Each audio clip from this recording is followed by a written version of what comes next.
Can't stand a liar, sir. I just can't stand a liar.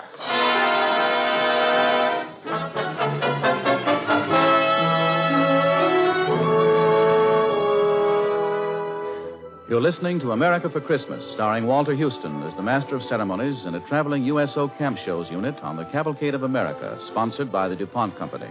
Maker of better things for better living through chemistry.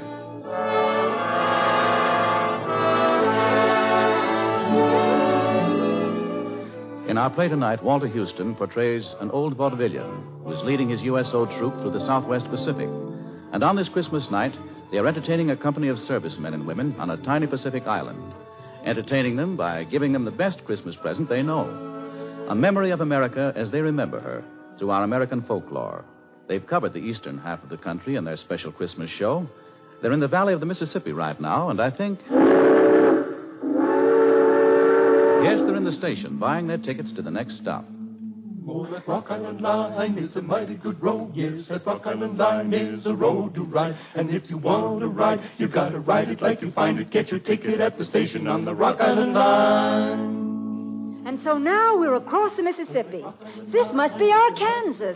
Please, Marilyn. What's the matter? The name of this state is not Arkansas, my poor benighted child. It isn't?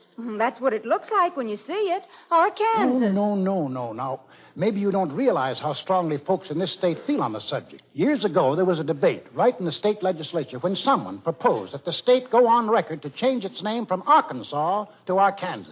Another fella, well, he got up and made a big speech. Mr. Speaker, you blue-bellied rascal, I have for the last 30 minutes been trying to get your attention. And each time I've caught your eye, you have wormed, twisted, and squirmed like a dog with a flea in his hide. Gentlemen, you may tear down the honored pictures from the hall to the United States Senate. Pull down the stars and stripes. Curse the goddess of liberty. But your crime would in no wise compare in enormity with what you propose to do when you would change the name of Arkansas.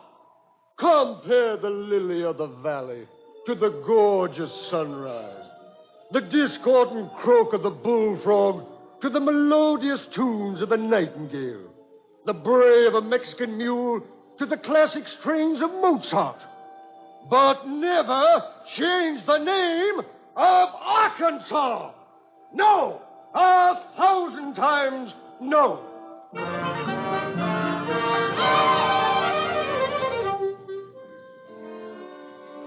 They didn't change the name of Arkansas, did they? No, they left it alone. And is Arkansas related to Kansas? No relation at all, little girl, not even first cousins. But they miss touching each other at their border by 40 miles. In fact, down in Arkansas, people sing a song about the people up north in Kansas. Oh, they chowder back a thin in Kansas. Oh, they chowder back a thin in Kansas. Oh, they chowder back a thin and it rolls right down their chin. And they lap it up again in Kansas. Oh, potatoes, they grow small in Kansas. Potatoes, they grow small in Kansas. Oh, potatoes, they grow small, and they dig 'em in the fall, and they eat 'em tops and all in Kansas.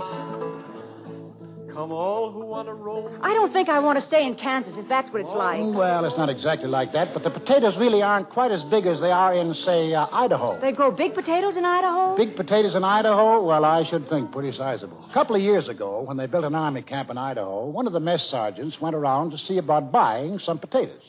Spoke to one of the Idaho farmers who had a little farm. Raise potatoes on your land? Mm-hmm. Will you sell me some? I need some for the army camp, other side of Lewiston. Well, how much do you want? Oh, 100 pounds.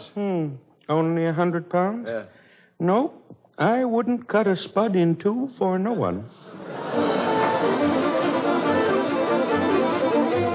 Still going west. Are we out of Arkansas yet? Ah, yes, this is Texas. We'll be here quite a spile. I should think so. It's so big. Yeah, and the people here, well, they think quite a bit about their climate here, too. Weather, you know, comes different pretty often. Well, seeing there's so much of Texas, I should think the weather would be all different kinds. Yes, but the point is, in Texas, the weather is all kinds all at the same time. As the fellow says, nobody prophesies about Texas weather except newcomers and dumb fools. Came the time when a fresh young tenderfoot walked into a Texas saloon, walked up to the bar and ordered a drink. Men in the place, they said nothing, just watched him. A young fella finished his drink, then he hauls off and says... Well, I believe it's going to rain. My friend, did you know that there were only two kinds of people who prophesy about Texas weather?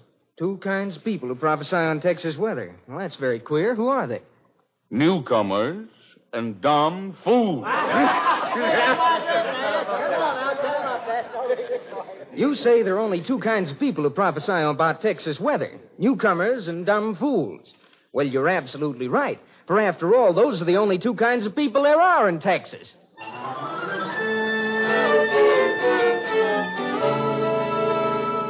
Cow country through here, and to the north, and to the west. Further on west, you come to the desert, where it's dry. Yuma, where it's been known to get pretty warm sometimes when it's summer, and the migratory workers sing in the evening. I work in your orchard of peaches and prunes, and I sleep on the ground neath the light of your moon. On the edge of your city, you see us now and then. We come with the dust, and we go with the wind. California, Arizona, I make all your crops. Then it's up north to Oregon to gather in your hops. Dig beets from your ground, cut the grapes from your vine, to get on your table your light sparkling wine. Jump on, here we go again, north this time. Another train I'm ride? riding on this Blue River train. I'm riding on this Blue River train. Same old train that brought me here, and it's soon gonna carry me away. Got something special for you to see up north here. What's that? Something big? Biggest thing man has ever done. Well, this world has 7 wonders that the travelers always tell. Some gardens and some flowers, I guess you know them well.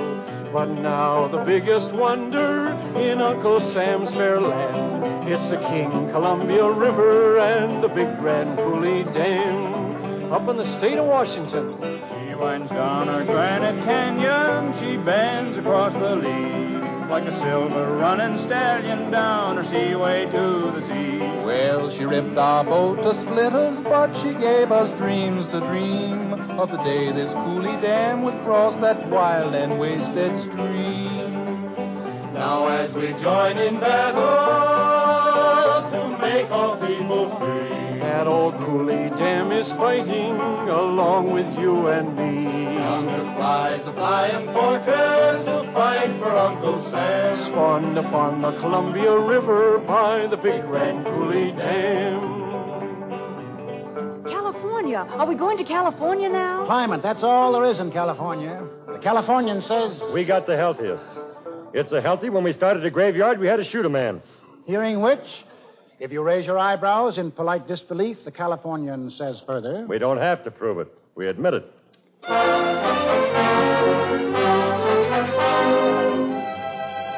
Well, that's about it. Time to be getting back home now. What? Oh, but we haven't seen nearly everything. For every part of the country, a song or a story. Not time in half an hour to do them all justice.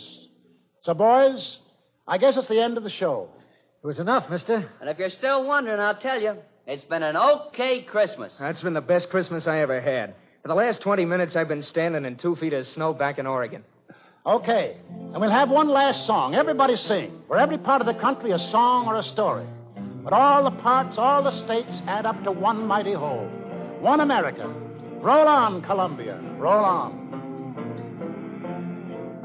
Oh, roll on, Columbia, roll on. Roll on, Columbia, roll on. Your power is turning our darkness to dawn. So roll on, Columbia, roll on.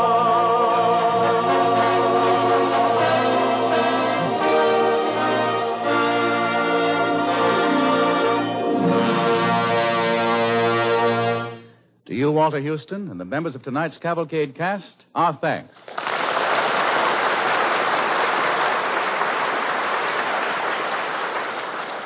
On this Christmas night, we are thinking the same thoughts you are of men far from home in deep snow and in tropical heat, fighting the battle of freedom.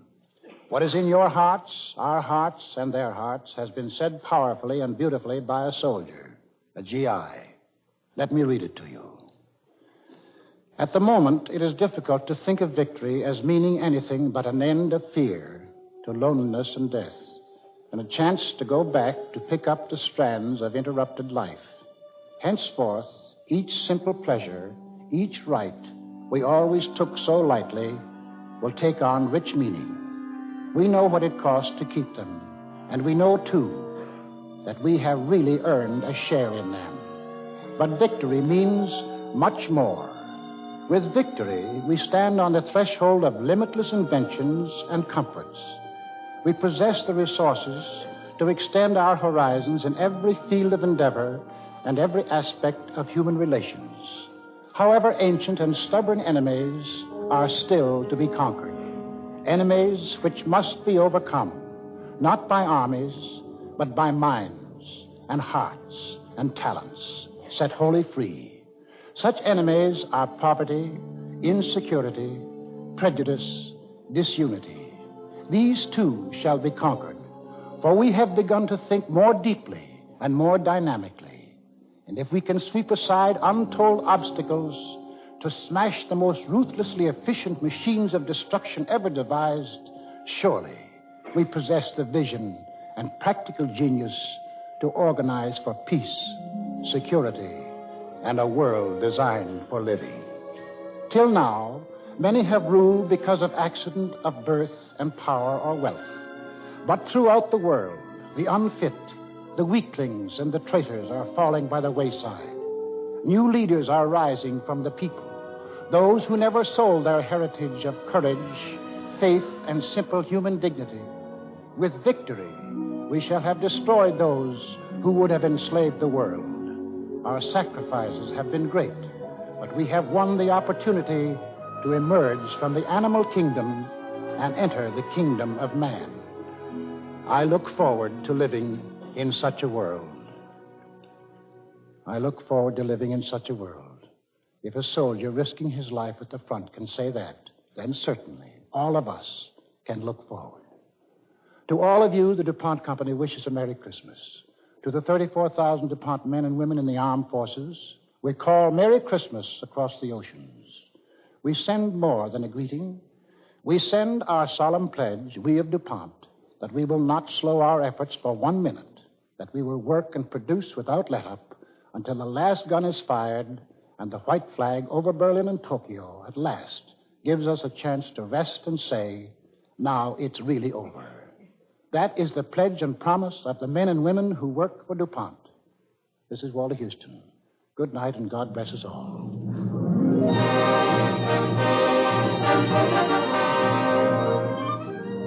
Next week, the Cavalcade of America will bring you Anne Harding in Westward the Women, the story of Abigail Scott Duniway. Abigail Duniway, a farmer's wife, lived in the Oregon Territory in 1850. She managed a household. She raised 4 children. She was an average woman of that place and time with one difference, and this difference was an idea born in Mrs. Duniway's kitchen, an idea which today affects the life of every American woman who fought for it. Listen next week to Westward the Women, starring Anne Harding on the Cavalcade of America.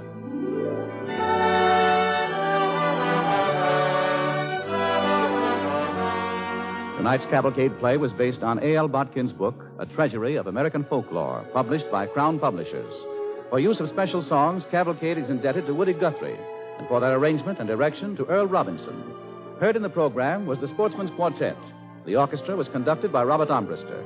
This is Gain Whitman sending you season's greetings on behalf of Cavalcade sponsor, E.I. DuPont de Nemours Company of Wilmington, Delaware.